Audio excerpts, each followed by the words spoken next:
真的要拿稳了。 Di awal cerita diperlihatkan 3 sahabat yang sudah seperti saudara. Ketiganya adalah anggota gangster yang sedang dalam misi mengantar uang milik kelompok. Yang dalam perjalanan menuju ke tempat tujuan, ada mobil yang berhenti di tengah jalan dan ternyata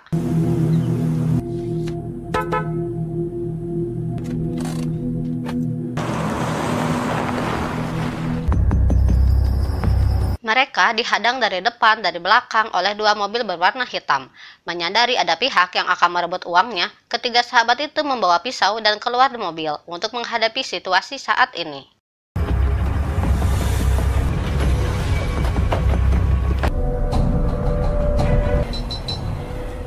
Dengan santainya, mereka melempar koper itu ke arah lain.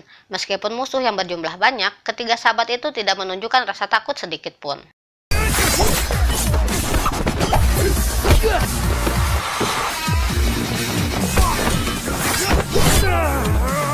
Ketiganya berpencar ke arah berbeda untuk mengecoh pihak musuh. Kakak tertua bernama Wong memilih bertarung dengan cara yang terang-terangan.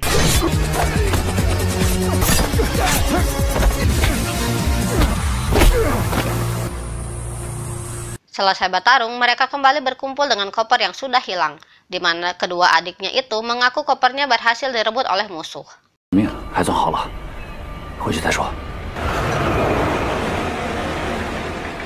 Dan akhirnya mereka bertiga harus mempertanggungjawabkan kegagalan mereka di hadapan pemimpin geng. Dan juga bos mereka yang bernama Jackie hanya terdiam. Salah satu orang yang menyalahkan ketiganya adalah bos Wan Wan. Sebagai bentuk tanggung jawab kegagalan ketiga anak buahnya, bos Jackie pun menghukum mereka.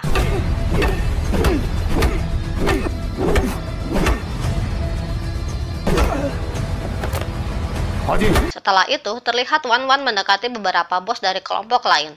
Hal ini seiring dengan pemilihan ketua geng yang akan diadakan dalam beberapa waktu lagi. Siapapun yang terpilih menjadi ketua geng, maka dia akan memimpin semua kelompok termasuk bisnis yang ada di dalamnya. Tujuan Wan Wan mendekati mereka adalah untuk mendapatkan dukungan dari mereka semua.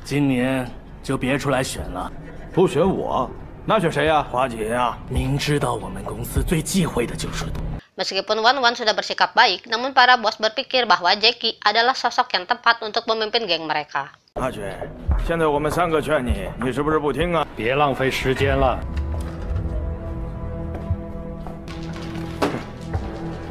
Saat ketiganya berendam, muncullah bos Jackie datang dengan karakter aslinya. Di depan ketua dan bos yang lain, Jackie terlihat serius dan sangar. Tapi aslinya dia adalah sosok yang baik, hati dan perhatian. Karena dia meminta maaf karena sudah memukul mereka. Itu dia lakukan demi harga diri kelompok mereka. Dan mereka tentu saja sudah mengerti akan hal itu.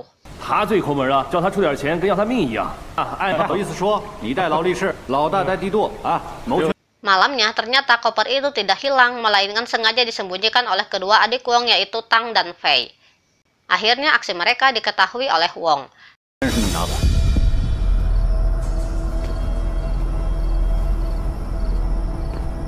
Terungkap maksud mereka mencuri koper itu adalah untuk keperluan pribadi, karena Tang punya hutang kepada rentenir dan Pei yang adiknya butuh biaya operasi. Karena itu, Wong merasa dilema karena masalah ini.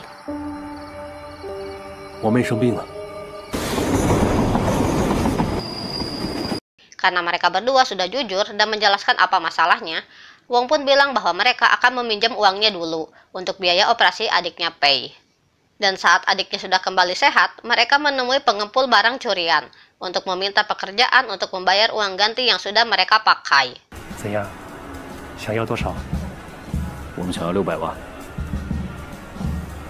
Pekerjaannya adalah mencuri perhiasan yang berada di salah satu ruko di sebuah supermarket.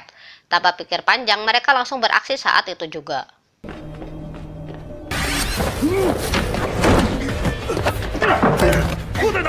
Dengan mudahnya, mereka meringkus penjaga toko, dan mereka terkejut karena barang yang dimaksud ternyata bukan perhiasan melainkan narkoboy. Namun, karena sudah terlanjur beraksi, mereka tetap melanjutkan sesuai rencana.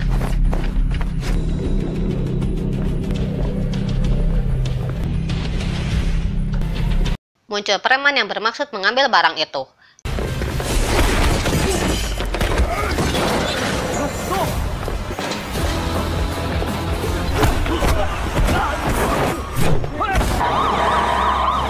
Akhirnya mereka menemui pengepul untuk minta klarifikasi. Dia jujur karena memang dari awal barang itu adalah narkoboy. Dan ternyata narkoboy itu milik bos Wan Wan dan semua preman yang datang atas perintahnya. Abin! Namun mereka tetap mendapatkan bayaran atas kerjanya. Uang itu uang gunakan untuk mengganti uang yang mereka pinjam dari koper. Sisanya dia berikan kepada adiknya untuk keperluan mereka. 2、4，顶你玩我！ Tak lama Wong menemui bos Jackie untuk mengembalikan semua uang yang sempat hilang. Di sana, Wong jujur bahwa uangnya sempat dia pakai untuk membantu para adiknya. 这世界有时候就是这么荒唐的，怎么会？ Bos Jackie pun meminta mereka untuk tetap tutup mulut, jangan sampai masalah ini diketahui orang lain.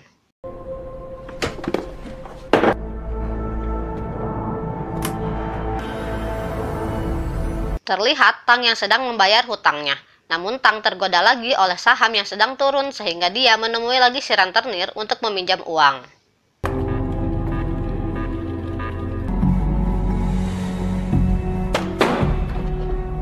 Dan sialnya si Tang, semua uang yang dia depositkan langsung hilang setelah sahamnya anjlok. Dan sekarang dia akan dibawa ke bos rentenir.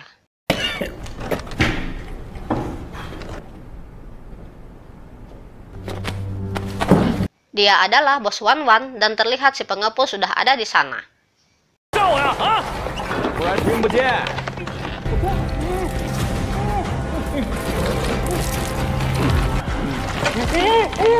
Esoknya Wan Wan mengumpulkan para bos di depan ketua seolah bisa menjatuhkan bos Jackie. Dia juga membawa Tang yang dikurung dalam kandang dogi dan memaksanya mengatakan pengakuan. 在我公司玩杠杆买股票输了几百万。 喂，我也有份，要罚一起罚。 Bos Jackie merasa sangat malu atas kejadian ini. Untuk mempertanggungjawabkan perbuatan anak buahnya, si bos Jackie memberikan tangan kanannya untuk dipotong. 我把手留下。 如果你要顶罪，不要啊！别冲动！好的，不要！住手！ Ketua pun berhasil mencegah. Dengan bijak dia berkata untuk jangan selalu memakai cara kekerasan dalam setiap masalah. Sebagai hukuman, Wong CS dikeluarkan dari keanggotaan dan dilarang bergabung dengan kelompok manapun.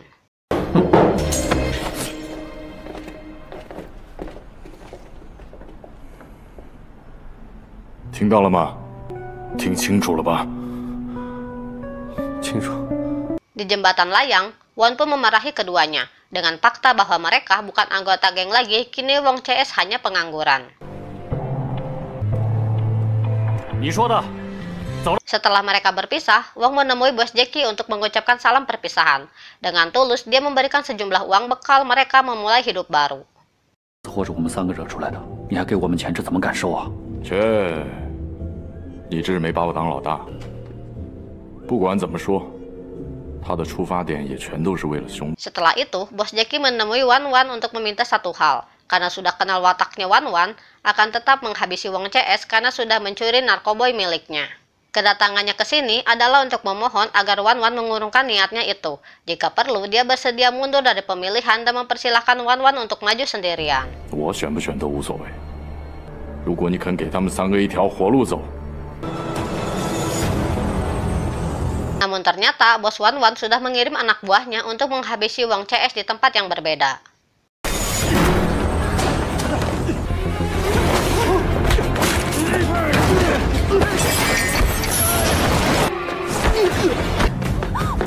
Dan bos Jack pun tak luput dari serangan itu. Bos Jack dengan santainya menyuruh mereka untuk menyerang.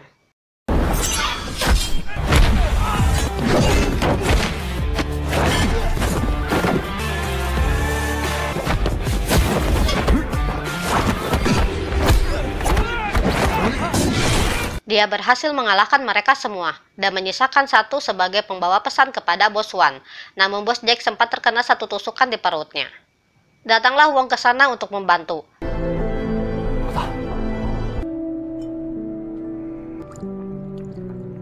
Namun nyawa bos Jack tidak tertolong karena tikaman yang menembus organ dalamnya.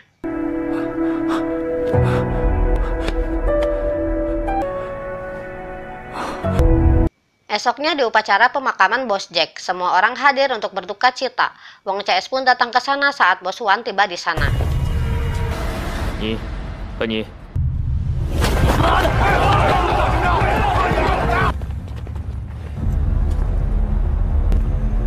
什么事这么吵啊？是你杀。 Saat dipaksa mengakui perbuatannya, Bos Wan menuduh balik Wong CS yang sudah membunuh Bos Jack dengan alasan balas dendam karena dikeluarkan dari geng.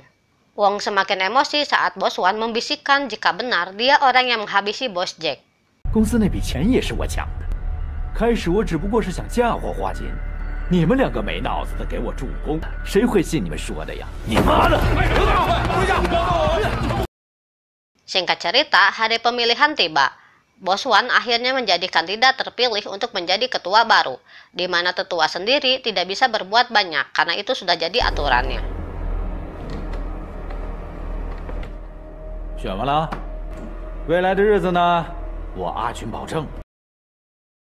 Di saat yang sama, Wong CS masih emosi karena Bos Wan sudah menghabisi Bos Jack sehingga demi harga diri dan balas dendam, mereka sepakat untuk melakukan balas dendam itu.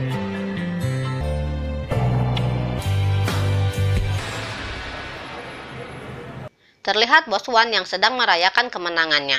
Meski tetua tidak suka, beliau hanya terdiam. 来，大家好。 Dengan watadosnya, Bos Wan berpidato di hadapan semuanya. Dan saat itu Wong CS datang dengan pasukannya. 你今天能出去，我跟你去。 Terjadi baku hantam antara dua kubu yang membela Bos Jack dan Bos Wan. Namun saat itu Tang tak sengaja merusak tiang bambu sehingga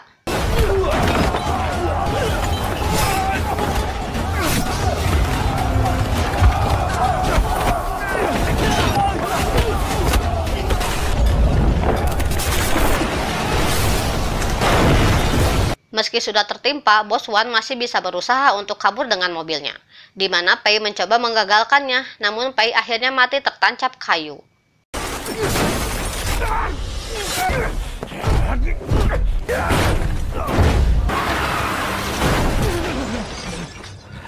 Tang pun berhasil melakukan satu serangan dan akhirnya Tang pun mati setelah dilukai di bagian lehernya. Tak lama polisi datang. Wong sempat ragu untuk menghabisi nyawa Bos Wan. Namun karena Bos Jack dan kedua adiknya sudah tiada, Wong pun berniat untuk membunuhnya.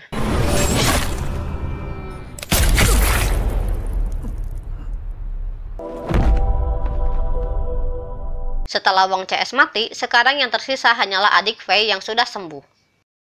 Mereka pun melepaskan korek api milik Wong sebagai penghormatan atas kepergian mereka bertiga, dan film pun tamat.